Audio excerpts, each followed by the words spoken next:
At least one of the students dash full marks every time.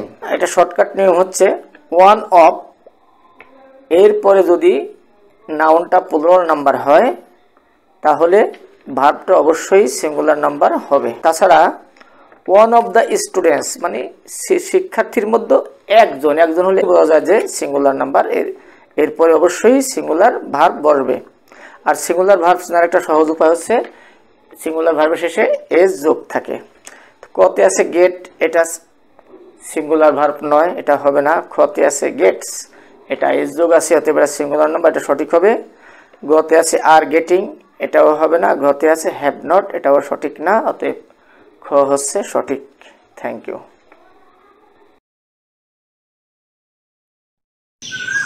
I cannot help dash দেয়ার।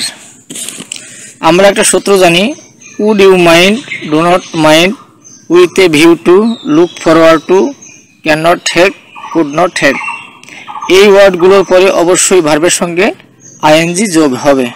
সূত্র অনুসারে আমরা এখানে দেখতে পাচ্ছি ক্যান নট হেল্প আছে, অতএব এরপরে যে ভার্ব পারবে তার সঙ্গে আইএনজি যোগ হবে। তাহলে আমরা একবার দেখি, কতে আছে টু গো, ভার্বের সঙ্গে আইএনজি যোগ নেই, এটা হবে না। খতে আছে ওয়েন্ট, পাস্ট ফর্ম আছে, এটাও হবে না।